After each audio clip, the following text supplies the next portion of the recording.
Let's talk about the rest of the Memphis Grizzlies, the 25 and unders. Zach Edey, although we won't be seeing him to start the season. Jaylen Wells, Vince Williams, G.G. Jackson, Santi Aldama. It's all coming up. Michael Bolton. Thanks, Josh. It's Michael Bolton here, and it's time for another episode of the Locked On Fantasy Basketball Podcast. Let's get to it. Let's get to it, indeed. You are Locked On Fantasy, your daily NBA fantasy podcast. Part of the Locked On Podcast Network, your team every day. Hello and welcome to the Locked On Fantasy Basketball Podcast, brought to you by Basketball Monster. My name is Josh Lloyd, and can I be your pin pal? I'm also the lead fantasy analyst at basketballmonster.com, and today's episode is brought to you by Game Time. Download the Game Time app, create an account, and use the code LOCKEDONNBA for $20 off your first purchase. Thank you also for making Locked On Fantasy Basketball your first listen every day. We are free, and we are available on all platforms. Earlier on today, or yesterday, depending on when you listen to this, we did the Memphis Grizzlies, and we talked about their over 25s. Today, we're going to look at, or this show, we're going to look at their under 25 grouping. Now, they're a team that you still think, oh, they're young, they're up and coming, they're going to work on things, but their core is over 25. So, well, not all their core, their main guys are over 25. So, this under 25 part, it's interesting, obviously, because, it's me. Of course it's interesting. Why wouldn't it be? So, we're talking about some guys that aren't as exciting. The upside is not as high, and they're not the drivers of this squad. Which, for a team that finished off as poorly as they did, you should be a little bit worried about it. Let's talk about the highest ranking player from last season out of all of their under 25 players. And we'll start with Santi Aldama. Aldama is a player that I could never seem to get right. And the fact that I couldn't seem to get him right, either this season or last season, I think he's a perfect encapsulation of what he is as a player. Bloody inconsistent, but overall not very good. And I'll explain what I mean. There were times last season where people go, whoa, it's Santi time. He's going to blow up. Players are injured. He's going to go crazy. And I was like, I don't think he's that good. And he would get the minutes, and he would do nothing. And then this season, there'd be times where I'd be like, I actually think this is a good opportunity for Santi. And he'd go out there, and then he'd do nothing also. And then I'd be like, well, okay, I'm wrong. And then I'd be like, this is the time that we're going to fade him. And then he'd go off. And he'd do it in certain ways where you go, well, now it's why he hasn't missed a free throw in 3 weeks. And now he's blocked 5 shots a game. And now he's hitting 50% from 3. And I go, well, that's going to come down. And then that would come down. Something would go up. But in the end, to me, Santi Aldama, if he is locked in as a starter on your team, you're not going anywhere. You might be a play-in team. Is he a solid reserve big man who can't really play at center? Yes. He's okay in that role. He's not really a center. 0.4 blocks a game. Now, 85th percentile rim contest is interesting. But 0.4 blocks in 26 minutes. He shot 37% from 3, but I would gather that's one of the more wavering numbers throughout the season, where you have the hot streaks and cold streaks. And then 69 from the line, like, bro, can you shoot or not? And to be honest with you, I don't actually know the answer. I think that Aldama did take steps forward. I thought he was really disappointing the year before. I thought he was better this season, but I still don't think that he's anything more than a fill-in starter, reserve level player. 12 and 6, okay, 2 threes. 3 assists, which for Aldama, and that was probably one of the bigger things he improved this season. You notice he was 55th or 65th in 65th percentile in passing creation volume. That's impressive. He never really flashed that before. And that helps to give him some value. So 12, 6, and 3, 0.8 steals, hitting 2 threes, not terrible. 18 usage. Will he ever want him to be a bigger usage guy? I don't know. And we're 4 years in now with Santi Aldama. So, and he's what, 24? So he's not super old. But he's not incredibly young. I think he's a guy that's still going to confound us. Like overall for the season, again, this will surprise you that Aldama was the 120th ranked player. Yahoo 9cat total rankings will tell you that he was 101st, and I'll disagree with that. But that's where he was. He was 117th in fantasy points at 27. And when you look at the numbers, you go, okay, well, I guess. But I don't look at this and go, well, okay, 120th. That is theoretically, in a 12-team league, a starting caliber player. But there's no way in the world that I'm looking at him as a starting caliber player. Now, I'd imagine that he is back in Memphis, and given the Brandon Clark and Zach Edey absences to begin the season, maybe he is back and he starts with Jaren. Maybe it's Jay Huff. I don't know. And maybe he goes and plays 29 minutes a game for a month or two. And in that case, yeah, I probably would roster him. But What if he goes through a stretch of shooting 33% from 3, averages 11 and 6, still doesn't get defensive stats, and then your threes have dropped to 1.5? What am I doing with that?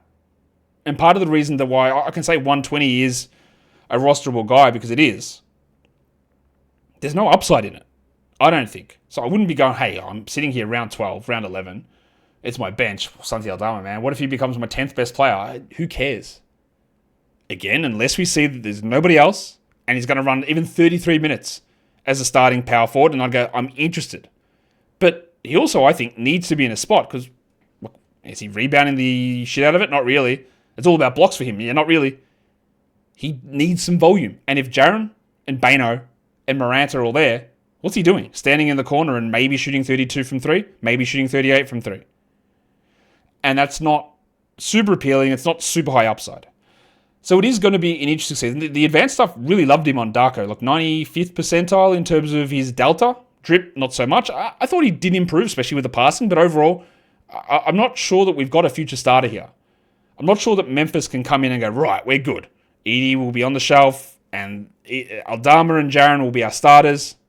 So I don't think anyone's really strong enough as a rebounder necessarily in that grouping to be there. And I think he still sits as that 24, 25 minute a night player overall, which is fine. It's not great. Let's talk Scott Pippen, because when Morant was out to begin the season, Pippen was great and we loved using him for fantasy. And then there were people who were like, I think Pippen's going to maintain 28 minutes a night coming off the bench. I wasn't one of those. I said, no, we are dropping him, I believe, when Morant comes back. And then, of course, Morant came back for 5 games and then would sit one and then come back for 5 games and would sit one and then would sit 2, then would play 5 games and would sit. But there was a period in there in January where Pippen wasn't even getting those starts when Morant was out. It was going to Luke Kennard. I felt pretty justified. Even though I do like Scotty Pippen, I think he's a really good player. I think he is a starting caliber point guard. But if I think that, it doesn't matter if Taylor Jenkins or the Grizzlies didn't think that, because they didn't. And you'll notice that he was 137th overall. Again, Yahoo totals will say he was 95th. No worries. In his 79 games, he played 21 minutes at 18 usage. But post-trade deadline, 119th. Now, was that because Ja missed all that time? Well, of course, Ja misses time all the time. But no, what happened during that second half, especially after Taylor Jenkins got fired? There were 2 things that Thomas Yasalo did. Way more Zach Edey and way more Scotty Pippen. And Pippen and Morant ended up playing together. We saw those guys and their minutes together. Look at his offensive load, his passing creation volume, his deflection numbers. He is an elite steals guy. He's a good assist player. He shot 40% on threes. His 48 from the field is really good. If Scotty Pippen was a 31-minute-a-night starting point guard, and I think he could do it, we're talking top 75 minimum, maybe better. That's probably not going to happen, and I honestly do not think that you can go into a scenario with Pippen, Morant, Bane as your 1, 2, and 3. I don't think you can do that. But still, the Grizzlies have that gigantic open hole at the 3. They've got a hole at the 5 as well, but maybe it is Jaren and Santi, like I just said, or Jaren and Huff. And you've got Bane and Morant at the 1 and the 2. Who's at the 3? Vince Williams? Is G.G. Jackson? Someone else that I don't know about?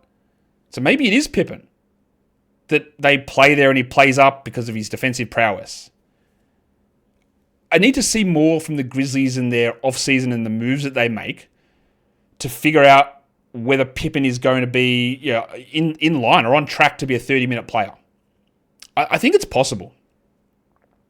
I also think that if he was a player that found 30 minutes a night, whether it's here or starting on another team, that if he had that role as a top 70 guy, I do think that value would be fleeting. I think that he'd be one of those guys that we talk about, it's the meme, the guy holding the girl's hand and looking back at the hotter girl walking past. Your miles may vary as to which girl you think is hotter. That's up to you. I don't care, whatever you want. But that's the idea of the meme. That the Grizzlies, if they had him, or whatever team had him starting 30 minutes, they'd be going, yeah, Scotty's great, but we got anyone better? Can we upgrade? And that gives someone a limited run at things, a limited time frame. He's done unbelievably well, and he's always had an incredibly fantasy-friendly game. We've seen that for years. But he's done incredibly well to turn it into an ability to be like, we are locked in. He is a rotation guy on this team without question. He's a 20-minute minimum player, I would say, next season without any question. Probably even 24-minute minimum. And I'd say that he's going to be drafted in most spots. Don't look at his Yahoo total rank and go, yeah, we're picking him in the 90s, unless they say, hey, he's our starter playing 33 minutes. If he's getting 22 minutes, then we're not looking there. But it was an incredible breakout type performance, and the encouraging thing from Scotty Pippen was realistically the fact that Thomas Yasalo went, yeah, no, we'll play you and Jar together. And that should give you a lot of hope, I think, as you move forward for what Pippen's going to be able to do for this season and maybe 2-3 more after that, especially with the iffiness regarding Morant and his overall health. We've got more guys, including Zach Edey, to come up and talk about.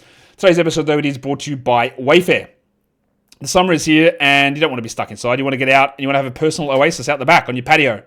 And that's where Wayfair can come in. It can help you update your patio this season, making it easy to turn a space into a place that feels like yours. Comfortable, stylish, and ready for the summer. Everything you need to level up this summer is available at Wayfair. Maybe it's a hot tub, maybe it's a gazebo, a fire pit, an outdoor bar, string lights, or whatever a conversation set is, you'll be able to get that at Wayfair. Exactly what you need to turn your backyard into that resort feel type area without the resort tag, price tag. Well, what resort tag? No, the resort price tag. That's a better way of phrasing that. The delivery is free. It's fast. It's hassle-free, which is a huge W as well. The W stands for Wayfair, but it also stands for W. So don't wait and make your outdoor space your dream oasis today with Wayfair and enjoy it all summer long. Head to wayfair.com right now to shop a huge outdoor selection. That is wayfair.com. Wayfair, every style, every home. Got it right. W for Wayfair. Let's talk Grizzlies. Let's talk Zach Edey, because it was the best of times and it was the worst of times for Edey this season. I was not high on Zach Edey as a prospect. I thought the Grizzlies reached at number 9. I thought the things that made him successful in college, being gigantic, that wasn't going to change. It was going to be huge. But having like an 80% free throw rate and having the ball dumped into him with 30% usage was never going to happen in the NBA. And for that, I was 100% correct. I thought he'd get exposed defensively. And for that, I was sort of correct, but also I thought he held up better than I thought he would. We saw plenty of times this season, and you'll note his numbers there, 153rd for the season, 144th pre-deadline, 170th post-deadline. That he wasn't really a rosterable player for most of the year.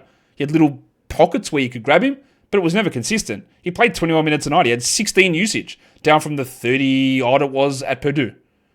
9 and 8. The 8 definitely stands out. 8 rebounds, 21 minutes, that's good. 1.3 blocks, actually pretty good. Wasn't sure he'd block that many shots. He didn't in college. He really kept his block numbers down as he tried to stay out of foul trouble to stay on the court. But he didn't have to do that in the NBA as much. 35% from 3. All right, now we're getting a bit interesting. And he started taking a few as well. Look, for a guy that was as high usage as he was in college, he transitioned his game. 18th percentile offensive load. 5th percentile time on ball. He's never going to be a deflections guy. He's too big and lumbering. But I didn't think he was cooked completely defensively. I in terms of what Taylor Jenkins did and would limit him and start him and not close him in games, I'm actually on Taylor's side for most of that. I don't think Edey should have been lent into as a 30-minute a night player. I think for a large part, the games that he was really good in was against horrific teams who give up big numbers to centers. Brooklyn, I'm looking at you. Charlotte, he did it in those sort of games. When it was a good team, it was really, really tough for him. Now, there's a few outlier performances in there you can point to. But then at the end of the season, when Yasalo was installed as the interim head coach, now the permanent head coach, he just went, screw that shit. We're playing you 28, 30 minutes a night. And irrespective of what you think of Edey as a long-term starting center, again, I think it's a little bit about the hand-holding beam, where if he's there, I'd be like, okay, but can we get someone a little bit more dynamic? Can we get someone to do some of the things that we need a little bit more versus whatever this is?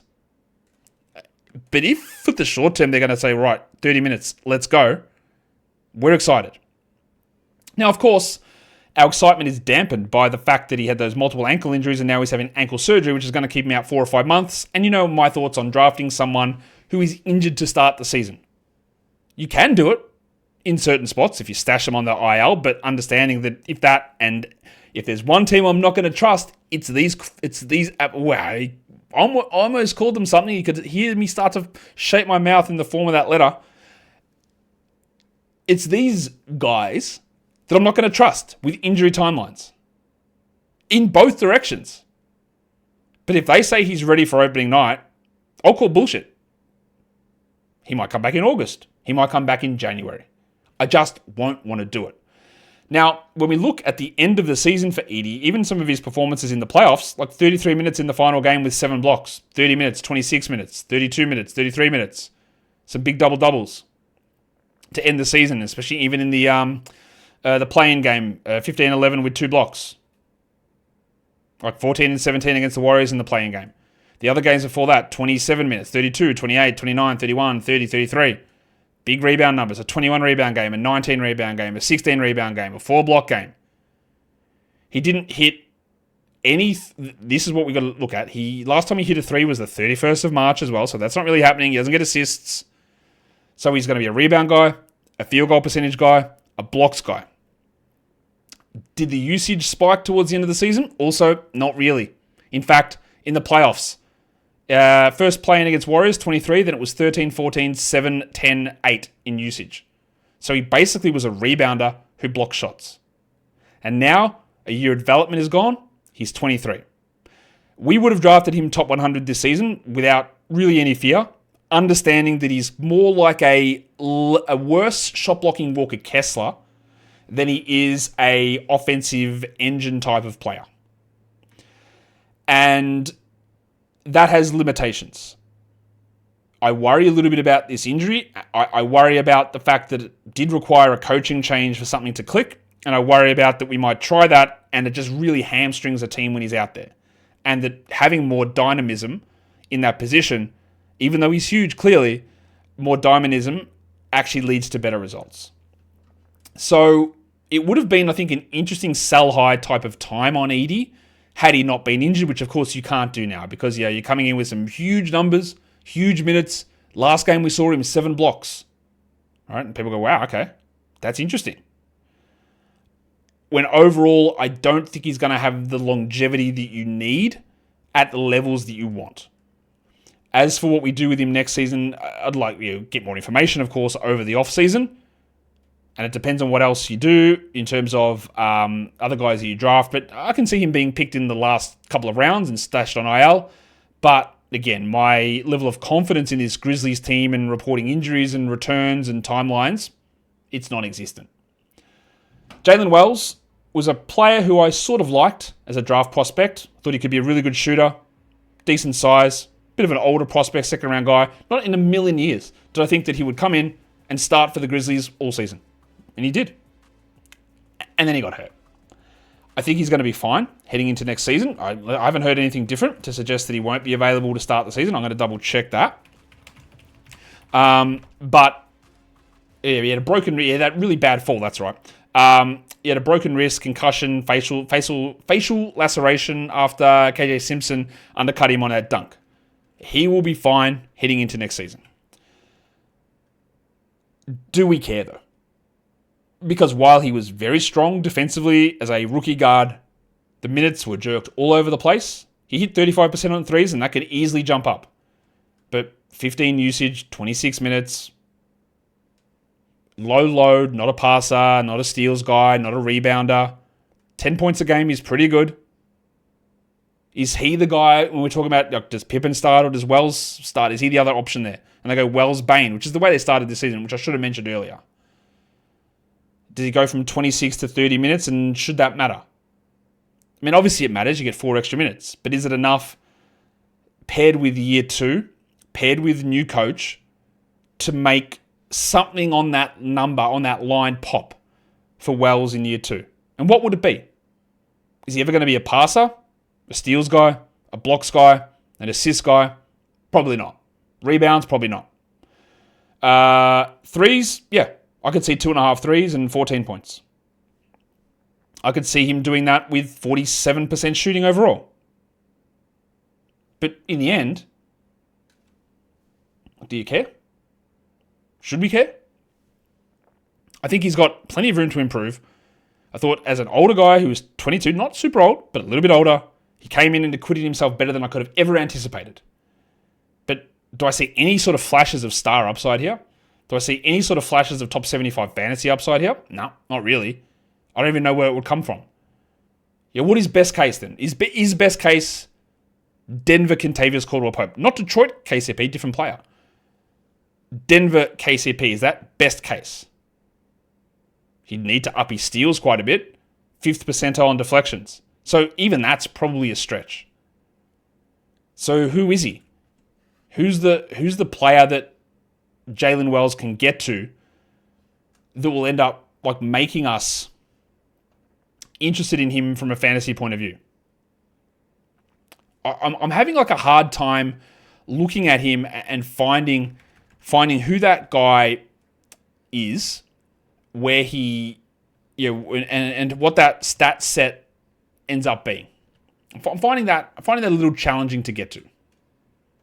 What I had to look on Crafted NBA, where they have the player comparisons for what he did as a rookie, and I hadn't looked at this before. I just went and looked at it now, and the best similarity score on offense was Kentavious Caldwell-Pope, and on defense it was Austin Rivers, and as an overall player it was Corey Kispert followed by Ochai Agbaji, and they are not good fantasy players. And it's Grady Dick, Jordan Hawkins, Justin Jackson. So while there were real positives, and I think a lot of it we look at from a position of expectation, I wouldn't say that we've got the bare bones outline of a great fantasy guy or a great dynasty asset here. Today's episode is also brought to you by Game Time. The NBA playoffs, they're here. The NBA finals are here. And there's big performances through all of these games. The crowd is electric. The atmosphere is awesome. But you want to make sure you're getting tickets and you're not getting ripped off. You want to make sure you're getting tickets so you can see what your seat looks like. You want to make sure there's no surprise fees. And you want to get a ticket where the closer it gets to game time, the more it's going to drop. Game Time is a total game changer for that.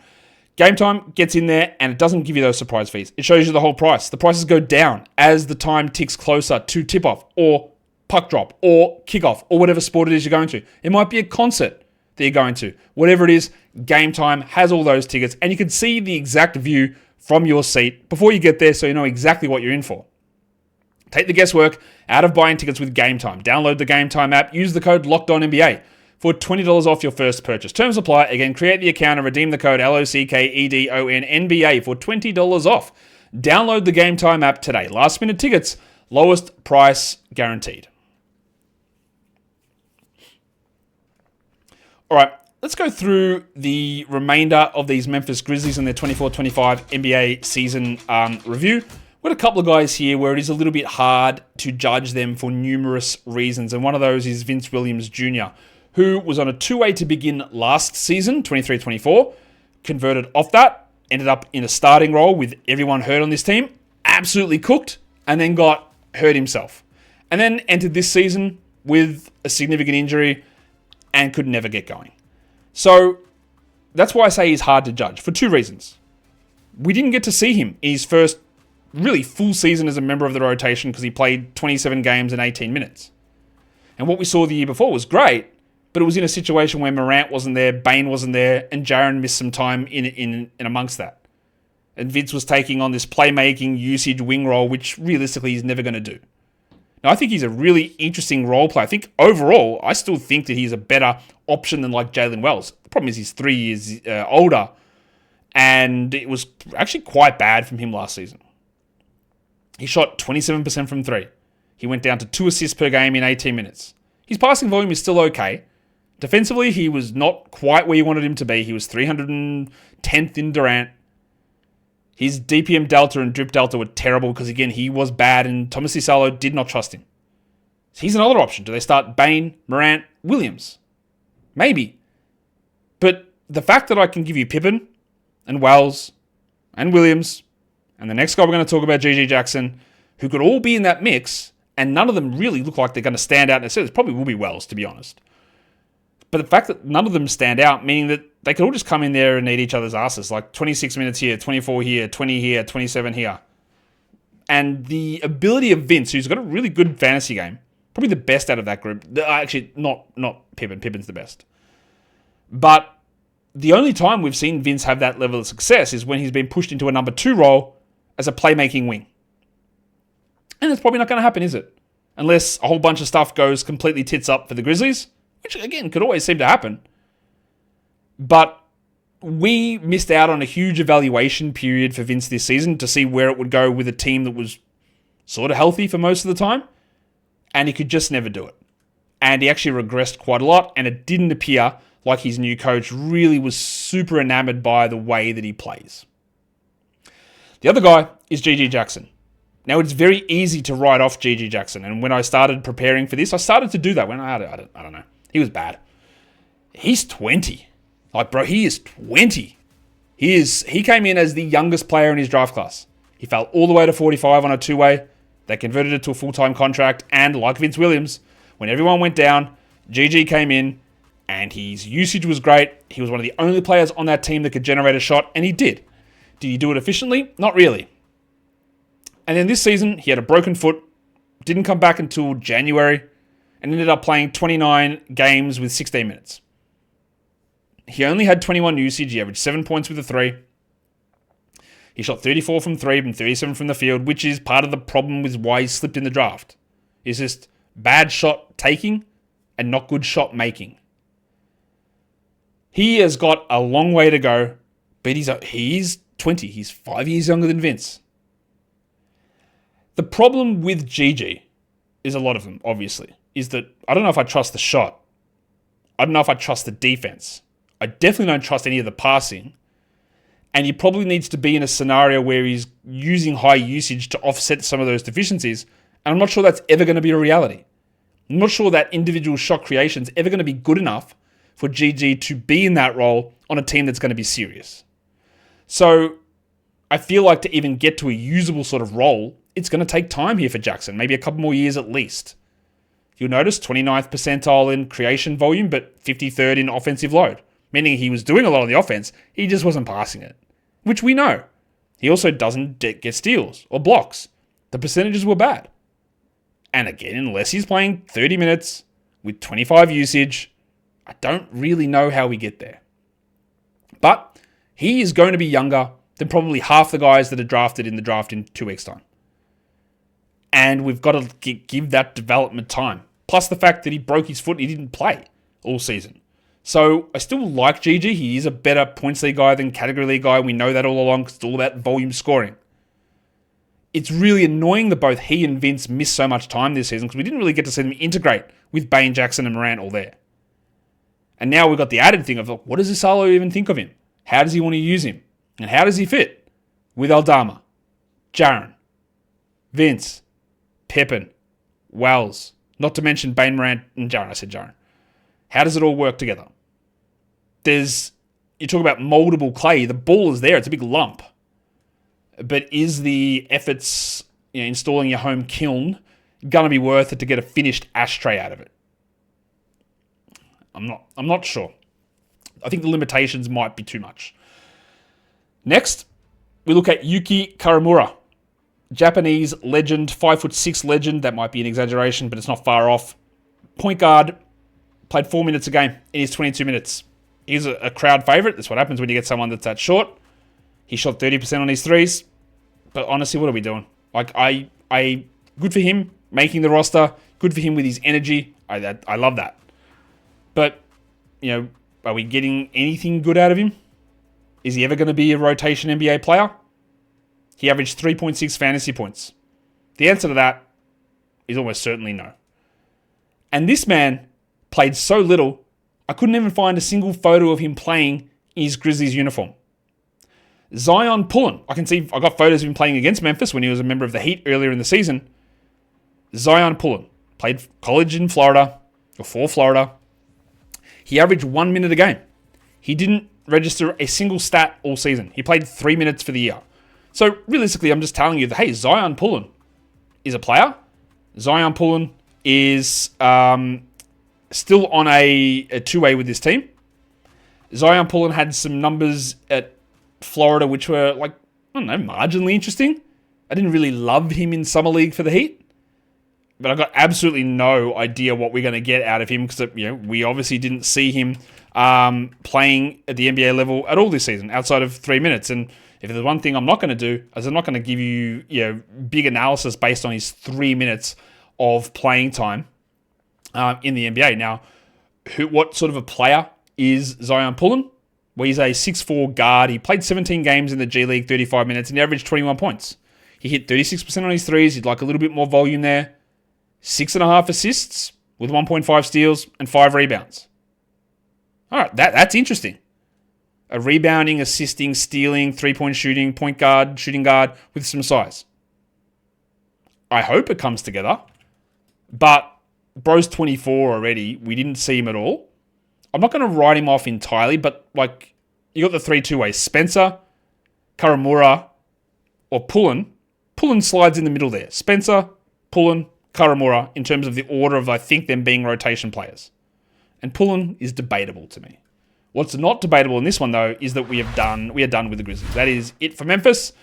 That is the analysis of the Grizzlies for their season. And then the next show that we do is going to be, who is it? Oh, the Milwaukee Bucks. That should be fun. We'll be talking about the Bucks in the next show. So subscribe and thumbs up and leave your comments down below. Guys, we are done here. Thank you so much for listening, everyone. See ya.